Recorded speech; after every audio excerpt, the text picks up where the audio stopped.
बात करते हैं जियोफिज़िक्स के क्वांटम न्यूमेरिकल के बारे में। और इसमें हमसे क्या कह रहे हैं, इसमें कह रहे हैं what is the maximum source to receiver distance after which the refractions from the top of the third layer will be received on the surface as first arrival with the data of the following figure. हमसे कह रहे हैं कि ये जो figure में data दिया हुआ है इसको यूज़ करते हुए आपने क्या निकालना है, आपने निकालना है सोर्स और रिसीवर तक के दरमियान का डिस्टेंस निकालना है। और आपकी जो रिफ्रैक्शन हो रही है वो कहाँ हो रही है, वो आपके पास आपकी थर्ड लेयर के मतलब लेयर नंबर 1, 2 और 3 थर्ड लेयर के टॉप पर हो रही है। तो हो सकता है ये रे आपको नहीं बनी हुई दी जाए, बस ये क्वेश्चन दिया जाए और बाकी चीज़ें दी जाएं और ये रे आपको खुद बनानी है। तो अगर आपसे कह रहे हैं कि थर्ड लेयर के टॉप पे जो है वो रिफ्रैक्शन हो रही है, तो इसका मतलब ये फर्स्ट लेयर है, सेकंड लेयर है, ये थर्ड लेयर है, तो इसके टॉप पर इधर जो है हमारे पास रिफ्रैक्शन हो रही है। तो हमसे कह रहे हैं कि हमें क्या करना है, हमने ये ऑफसेट डिस्टेंस निकालना है सोर्स से जियोफोन तक के दरमियान का डिस्टेंस। अब ऑफसेट डिस्टेंस निकालने के लिए जो हमारे पास फॉर्मूला है वो हमें पता है, वो क्या है 2h। h इधर हमारे पास डेप्थ है, सही है, टेंजेंट थीटा। इधर जो हम डेप्थ और ये इंसिडेंस एंगल लेंगे, थीटा लेंगे, ये हम लेयर 1 का लेंगे, मतलब लेयर 1 की डेप्थ लेंगे। और ये जो हमारे पास इंसिडेंस एंगल है, क्योंकि ये भी एक इंसिडेंस एंगल है, तो हम जो लेयर 1 में जो हमारे पास इंसिडेंस एंगल फॉर्म हो रहा होगा हम उसका डाटा लेंगे अपना ये ऑफसेट डिस्टेंस निकालने के लिए। तो सबसे पहले हमने क्या करना है, हमने ये थीटा आई इंसिडेंस एंगल मालूम करना है। इसको मालूम करने के लिए हमने क्या किया है, हमने पहले ये जो थीटा सी है हमारे पास क्रिटिकल एंगल ये निकाला है।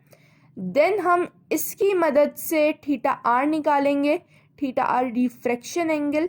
जब रिफ्रैक्शन एंगल हमारे पास आ जाएगा फिर हम इसको स्नेल्स लॉ में रखेंगे और हमें वेलोसिटीज़ दी हुई है तो हम ये एंगल निकाल लेंगे।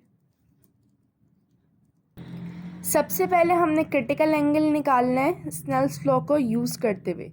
हम जानते हैं स्नेल्स लॉ हमसे क्या कहता है, sine incidence upon sine refraction बराबर है दो लेयर्स की वेलोसिटीज़ के। इधर हमने v2 v3 क्यों लिए, v1 v2 क्यों नहीं ली, क्योंकि हम जिस एंगल की बात कर रहे हैं मतलब ये एंगल ये हमारे पास किन दो लेयर्स के दरमियान बन रहा है, ये v2 मतलब लेयर 1 और लेयर 2 और लेयर 3। तो इधर हम जो वेलोसिटीज़ लेंगे वो भी इन्हीं दो लेयर्स की लेंगे।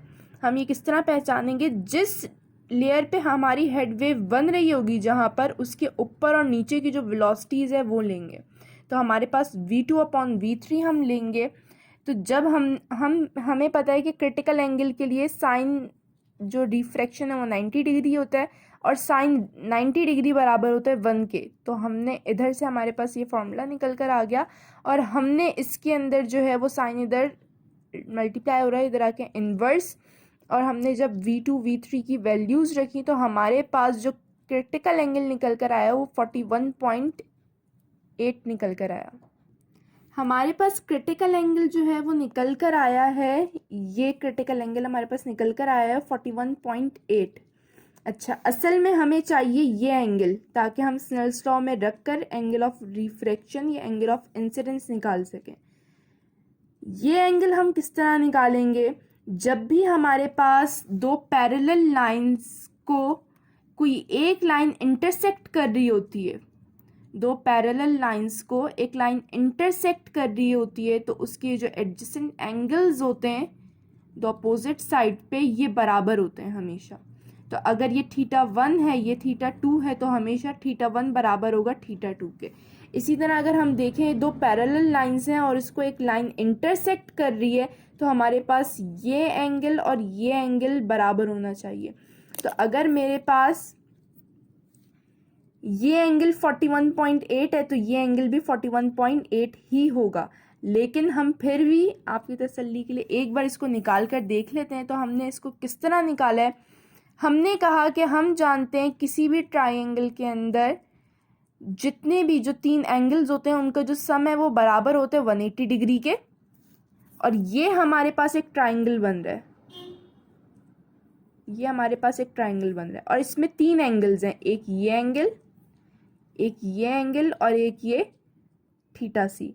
तो हमने क्या किया, अगर हम इन सबको ऐड करेंगे तो हमारे पास ये बराबर आने चाहिए 180 डिग्री के। तो ये हमने इधर रख दिए। हमने θ1 जो है वो इस एंगल को सपोज किया है, θ2 जो है वो ये 90 डिग्री जो है हमारे पास, ये θ2 है और ये θ3 है। तो हमने इनकी जगह इनकी वैल्यूज़ रख दी, θ2 और θ3 की जगह इन दोनों को ऐड कराया। इधर ये प्लस हो रहे थे और इधर ले जाके हमने इनको सब्ट्रैक्ट करा दिया 180 डिग्री से। तो हमारे पास θ1 निकल कर आ गया 48.2 डिग्री। मतलब ये एंगल हमारे पास 48.2 डिग्री निकल कर आया। अगर मुझे ये एंगल चाहिए, मतलब क्रिटिकल एंगल चाहिए, तो ये मेरे पास जो टोटल एंगल बन रहा है, अगर मैं इन दोनों को ऐड करूं तो ये मेरे पास 90 डिग्री बन रहा है। तो ये मेरे पास 90 डिग्री है, दोनों लाइंस एक दूसरे के परपेंडिकुलर हैं, तो ये 90 डिग्री है। और अगर इसमें 90 में से मैं ये एंगल माइनस कर दूंगी जो मेरे पास θ1 निकल कर आया, तो मेरे पास ये क्रिटिकल एंगल निकल कर आ जाएगा। तो मैंने क्या किया, मैंने इस क्रिटिकल एंगल के लिए 90 में से माइनस कर दिया 48.2 और मेरे पास जो क्रिटिकल एंगल निकल कर आया 41.8 निकल कर आया, जो कि मेरे इस एंगल के बराबर है जो कि मैंने इधर मेजर किया था क्रिटिकल एंगल के। जो मेरे पास अभी इंसिडेंस एंगल निकल कर आया, रिफ्रैक्टेड एंगल निकल कर आया, वो क्रिटिकल एंगल के बराबर है। अब हमारे पास ये एंगल आ गया और हमें दोनों लेयर्स की वेलोसिटीज भी पता है, तो हम ये एंगल निकाल लेंगे स्नेल्स लॉ की मदद से। तो हम जानते हैं कि स्नेल्स लॉ हमारे पास ये है। हमें एंगल ऑफ इंसिडेंस निकालना था, एंगल ऑफ रिफ्रैक्शन पता था, 41.8 हमारा निकल कर आया था। v1 v2 रखी, क्यों रखी v1 v2, क्योंकि हम इस लेयर की बात कर रहे हैं और ये जो लेयर है ये हमारे पास, ये जो रे है ये हमारे पास इसकी बात कर रहे हैं। तो ये हमारे पास v1 और v2 के दरमियान बन रही है, मतलब लेयर 1 और लेयर 2 के दरमियान बन रही है।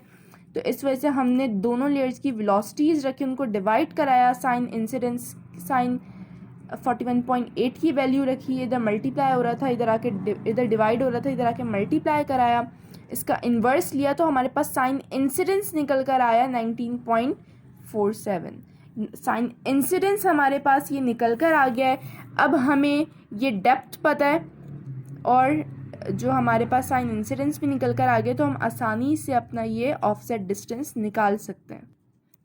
जब हमने अपने इंसिडेंस एंगल को रखा इस फॉर्मूले में और डेप्थ को रखा, तो हमारे पास जो है वो ये ऑफसेट डिस्टेंस निकल कर आया, जिसको हमने मीटर में रिप्रेजेंट किया है। क्यों मीटर में रिप्रेजेंट किया है, क्योंकि हमारे पास डायग्राम में जितने भी डाटा दिया हुआ था वो हमारे पास SI सिस्टम में था और जो डेप्थ दी हुई थी वो भी हमारे पास मीटर्स में थी। तो इसलिए हमने जो अपनी डेप्थ है उसको, जो ऑफसेट डिस्टेंस है, उसको मीटर में रिप्रेजेंट किया।